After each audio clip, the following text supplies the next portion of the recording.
So, narinig nyo ang napag-usapan nila Mima kung anong sikretong pinag-usapan. So, hindi yan ang topic natin.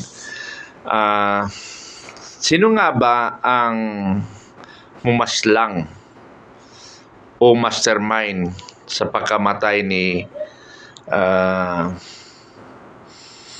Mima Alicia Lipata, no? Anyway, pag-usapan natin ito dahil nalibing na nung the other day nung tumawag ako doon sa mga kasama ko sa Lawang Northern Samar. Nailibing na. Gidaramui ang mga tao sa kanyang lamay daw. Ano yung gidaramui? Maraming tao. So, kailangan nating pag-usapan ito. Kasi kawawa naman yung kababayan ng aking misis, kababayan ng misis ko. Kawawa naman. Kaya lang, yung pagkakawawa niya, hindi siya napangaralan at wala sigurong mas nakakatandang ano tawag nito, magpapaliwanag sa kanya o magbigay ng paalala. Pero nandiyan na yan, So, ang pag-uusapan natin, mga kasangkayan, Bakit naputol kaagad ang issue sa pagkamatay ni Mima Alicia? Nung mahuli, close book na ang otoridad. Sa otoridad, sino ba ang pwedeng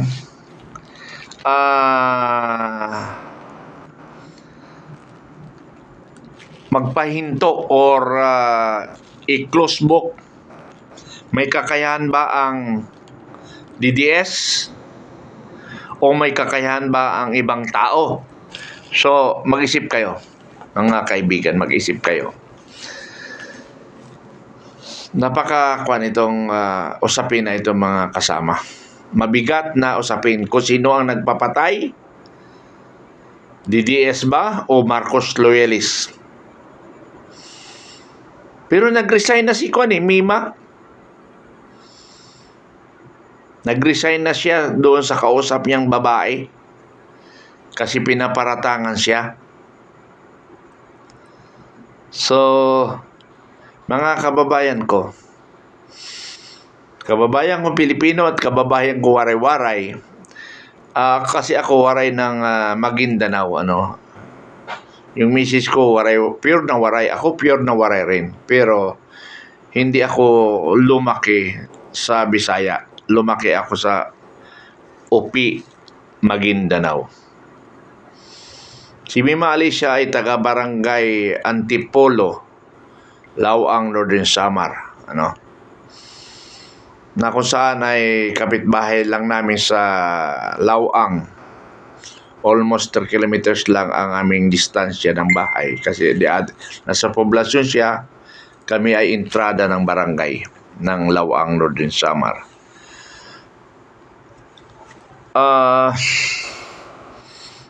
Pag-usapan natin to kasi kawawa naman yung bata na namatay na wala man lang nag-follow up ng investigasyon sa pagkamatay ni Mima Alicia.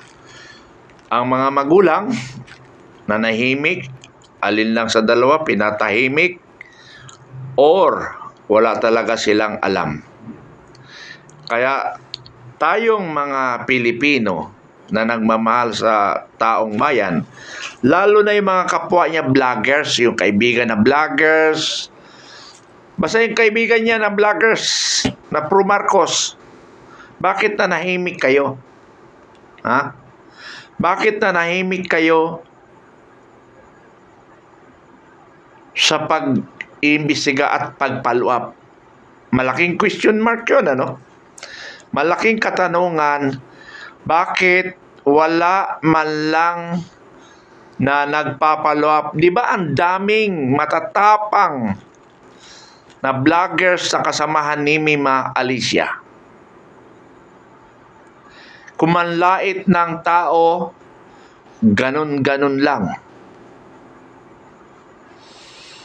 Kung pwede nga makamatay yung salita ng mga pro-Marcos vloggers, marami nang patay.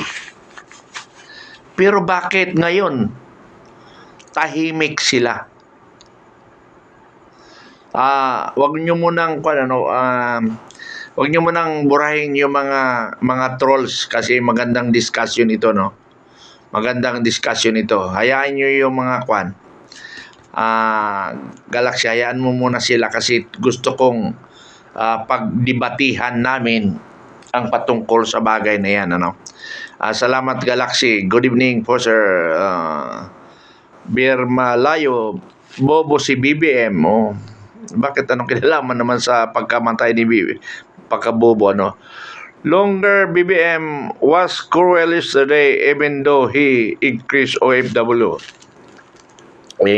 In-increase niya nga yung OFW, pero kumbaga sa comparison sa budget, kasi yan, budget versus accomplishment, wala pa nga sa kalingkingan yung pinagyayabang niya.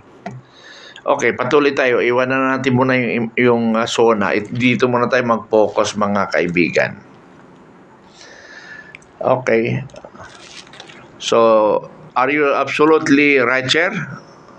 Sa palagay mo kaya, Tatay Digong Davao exploded while Inday Sara Lustay on travel. O bakit?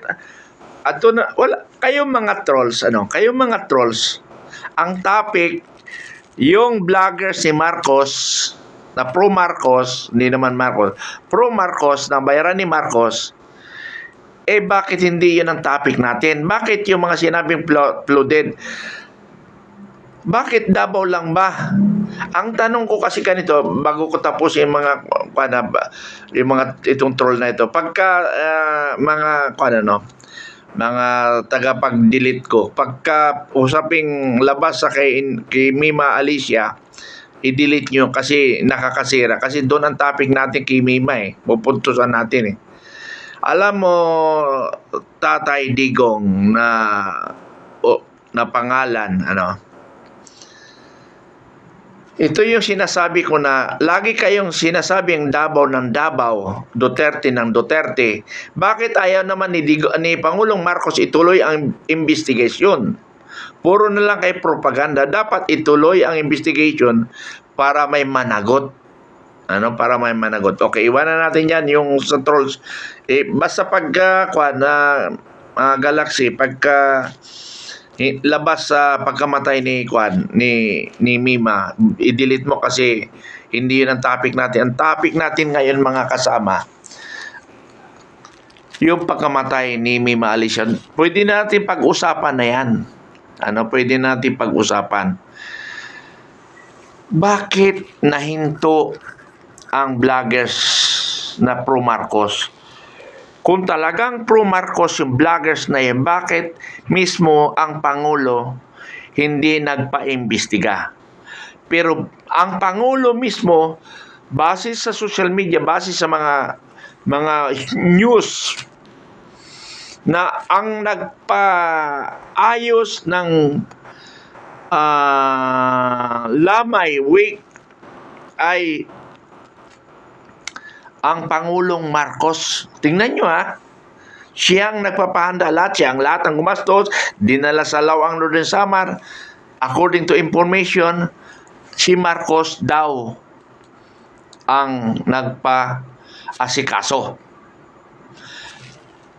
Pero bakit hindi ang investigation kung sino ang nagpapatay? Alam mo, Tatay Digong, tarantado ka rin, Pinadidelete ko kung hindi sa usapin. Kasi nga, nagdidistract ka lang ng paliwanag ko. Puro kayo propaganda. Anyway, Miss Galaxy, pakibura mo na ito. Anyway, pabayaan na natin ito kasi medyo may diferensya ito. Ganon kasi ang mga troll, Ang troll, kasama ito sa papatayin ito ni nang nagmastermind si Mima Alicia. Kasama ito, isa ipapatay pag marami nang alam ito. Dahil kasi ganito yan bibigyan ko kayo ng halimbawa. Kasi doon sa pag-uusap ninyo, doon sa pag-uusap ko, narinig nyo yung unang video ko na nag-uusap si Mima Alicia at saka yung isang kasamahan niya na nag-away sila, nagdidebate, matinding pagdidebatehan nila, tapos kasama yung national na mga leader, mga nagpaplano, nagbabayad. Yung pag-uusap nila parang walang kamuwang-muwang sa mga nangyayari. Parang wala silang kamuwang-muwang sa nangyayari. Na hindi alam nila, nakabuwis-buhay sila. Tandaan nyo, in intelligence work and terrorist work, syndicate work, pag ikaw ay marami ng alam, pag ikaw ay marami ng alam, sinisigurado ko, ipapatay ka na. Kasi nga baka bigla kang bumaliktad, di ba? Bigla kang bumaliktad. Sa droga lang Pag nag-unsihan kayo, pag marami ka ng alam ng utos ng otoridad, sigurado ako, hindi haba ang buhay mo.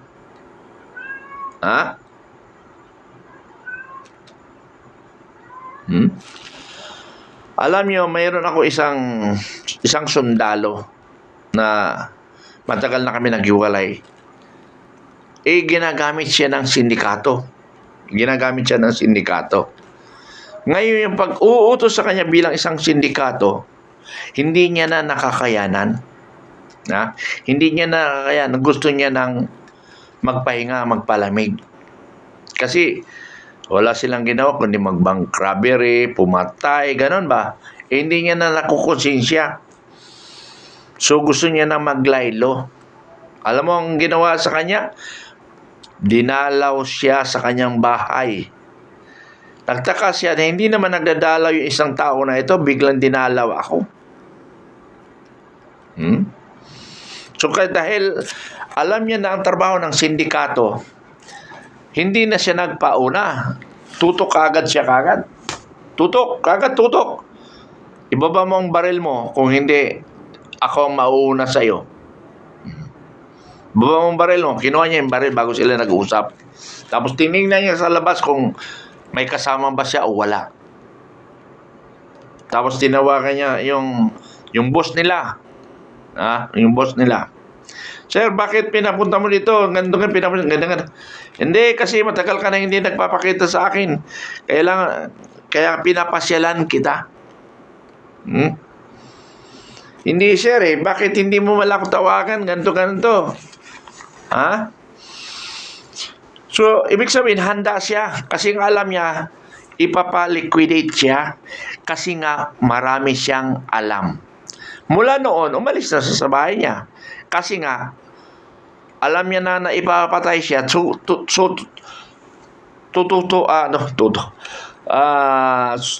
Ipagpapatay sa kanya. Kaya, umalis siya ng ibang lugar. Oy, Jana Flores, good evening. Ikuha mo na yung mga troll dyan,